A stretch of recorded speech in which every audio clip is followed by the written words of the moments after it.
Surat PP Savani group of school દ્વારા દ્રોણાચાર્ય અને Arjun award સેરેમનીનું આયોજન કરવામાં આવ્યું હતું, જેમાં સ્કૂલના 4 પ્રતિષ્ઠિત શિક્ષકોને દ્રોણાચાર્ય મેન્ટર એવોર્ડથી સન્માનિત કરવામાં આવ્યા હતા. જ્યારે યુએન વાઉન્ડરીઝ ઇન્ડિયા દ્વારા સ્કૂલને સો ક્લબ ઓનર અર્જુન એવોર્ડ એનાયત કરવામાં આવ્યો હતો. સુરતની PP Savani group of school દ્વારા દ્રોણાચાર્ય અને અર્જુન એવોર્ડ સેરેમનીનું આયોજન કરવામાં આવ્યું હતું, જેમાં નેટ યુજીની પરીક્ષામાં ઓલ ઇન્ડિયામાં 6થો ક્રમાંક અને સુરતમાં પ્રથમ ક્રમાંક મેળવનાર જૈનિલ ભાયાણીને અર્જુન એવોર્ડથી સન્માનિત કરવામાં આવ્યા હતા. આ ઉપરાંત સુરતના 4 પ્રતિષ્ઠિત શિક્ષકોને દ્રોણાચાર્ય મેન્ટલ એવોર્ડથી સન્માનિત કરવામાં આવ્યા હતા. આ એવોર્ડ સેરેમનીમાં પૂર્વ સાંસદ દર્શનાબેન જરદોસ અને પીપી સવાણી ગ્રુપના સ્થાપક વલ્લભભાઈ સવાણી ઉપસ્થિત રહ્યા હતા અને વિદ્યાર્થીઓ તથા શિક્ષકોનો ઉત્સાહ વધાર્યો હતો. નમસ્કાર દર્શક મિત્રો, હું Jaimin Rajyaguru PP Savani group of સ્કૂલમાં ટ્રસ્ટી અને પીપી સવાણી યુનિવર્સિટીના ડિરેક્ટર. સર, આજે આપણે જે ઉદ્દેશ્ય શું છે?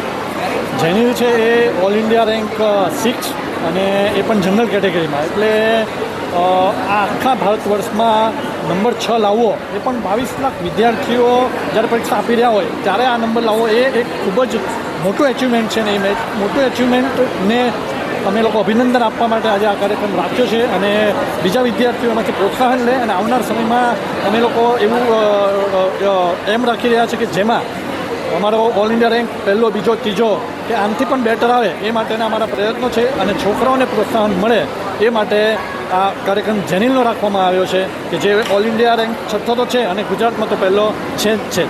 સર, આપ મેળવી શક્યા છો.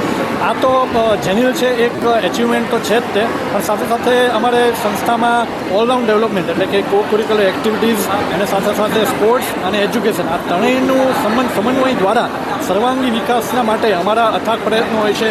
અને અમારા અથાગ પ્રયત્ન એટલે મેનેજમેન્ટ તો સર્ટન સપોર્ટ કરે છે, પણ આચાર્ય, સુપરવાઇઝર અને શિક્ષકોની ખાસી મહેનત આમાં લાગે છે અને વાલીઓનો સપોર્ટ પણ સાથે સાથે હોવાના આધીન આ રિઝલ્ટ અચીવ થાય છે. અને સંપૂર્ણ વિકાસમાં અમે લોકો જે આવનાર સમયમાં સ્પોર્ટ્સમાં અને કો કરિક્યુલર એક્ટિવિટીઝમાં પણ સર્ટન લેવલના અચીવમેન્ટ લાવીએ અને આવનાર સમયમાં વિદ્યાર્થીઓ દરેક લેવલે પોતાનું કૌશલ્ય દેખાડે એવું અમે લોકો કામ કરી રહ્યા છીએ. એની પાછળના રહસ્યમાં ટીમવર્ક હોય છે. આ ટીમવર્કથી જ તે શક્ય બને છે. અને ટીમવર્ક એટલે અમારા દરેક પ્રકારના સ્ટાફ મેમ્બરમાં પ્યુનથી માંડી ડ્રાઈવર, કંડક્ટર, અમારો કિચનનો સ્ટાફ, અમારા શિક્ષક મિત્રો, સુપરવાઇઝર અને આચાર્ય અને મેનેજમેન્ટનો સપોર્ટ આ દરેક દ્વારા અને એક ટીમવર્ક દ્વારા જ આ શક્ય બને. અને ટીમવર્કથી સતત અમે લોકો કામ કરી રહ્યા છીએ, એક પરિવારની જેમ કામ કરી રહ્યા છે. અને અમારો હેતુ છે એ માત્ર ને માત્ર શિક્ષણ આપવાનું નહીં, પણ સમાજમાં કંઈક આપવાનું હોય છે અને સમાજને આપવાનું ભાવનાના આધીન અમે લોકો કરી શકીએ છીએ.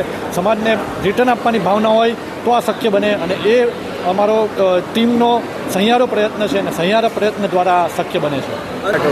બસ એ જ પાઠવવાનું આ થાય કે દરેક સંસ્થા આ રીતે જ કામ કરે અને દરેક વ્યક્તિ આ રીતે કામ કરે અને દરેક સંસ્થાના શિક્ષકો કે દરેક આચાર્યો છે આ રીતે કામ કરે તો આપણે શિક્ષણને એક લેવલે લઈ જઈ શકીએ અને શિક્ષણની ગુણવત્તા સુધારી શકીએ, જે આપણે કરી જ રહ્યા છીએ અને કરી શકીએ એમ છીએ. પણ આવનાર સમયમાં આપણું નામ ટોટાની જેમ સુરતનું કેવી રીતે શક્ય બને અને આખા ગુજરાતમાં કે આખા ઇન્ડિયામાં સર્ટેન લેવલનું કામ થાય એવું દરેક સંસ્થા અને દરેક આચાર્ય કે દરેક સંચાલકો મળીને સાથે કામ કરીએ તો ચોક્કસથી આપણે ગુજરાતના સુરતને આ કોટા અથવા તો કોટાથી વિશેષ રૂપે પણ લઈ જઈ શકીએ.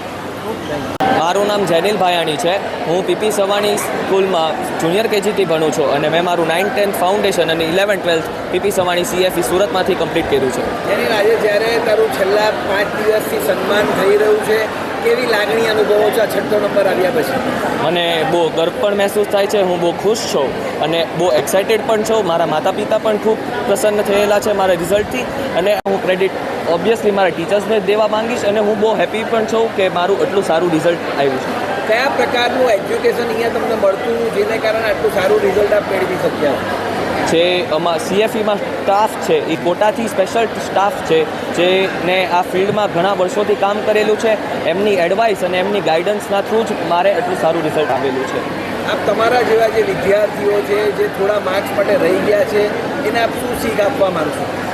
જે પણ રિઝલ્ટ આવ્યું હોય તમે હવે ગભરાશો નહીં. હજી તમારા પાસે ઘણા મોકા આવશે. તમે એમાં ડબલ મહેનત કરો અને આગળ વધો. તમારો ગોલ હવે પછી શું છે? મારો ગોલ છે કે હું MBBS એમ્સ દિલ્હીમાંથી કમ્પ્લીટ કરું અને પછી નીટ પીજીની એક્ઝામ ક્લિયર કરીને MS પરસ્યુ કરું. અને આ ભારતમાં રહીને કરવા માંગો છો કે આપ એબ્રોડ જવા માંગો છો? ના, હું ભારતમાં જ રહેવા માંગુ છું અને અહીંયા જ હું MS કમ્પ્લીટ કરવા માંગુ છું. શા માટે? મારે એવી ઈચ્છા છે કે હું કંઈક મારા દેશ માટે કરું, દેશવાસીઓ માટે કંઈક સેવાવાળું કામ કરું, એટલે મારે ઇન્ડિયામાં જ રહેવું છે. સ્કૂલે તમને આટલી બધી સિદ્ધિઓ આપી છે, સ્કૂલ વિશે હું મારા સ્કૂલને થેન્ક્સ કહેવા માંગીશ, જે મારે આખી જર્નીના દોરાન સપોર્ટિવ રહ્યા હતા, મને કન્ટિન્યુઅસલી ગાઈડ કરતા હતા, મને મોટિવેટ કરતા હતા, અને આ જે મારું રિઝલ્ટનું ક્રેડિટ છે એ સ્કૂલને જ હું દઈશ. Bureau report LK star news, Surat.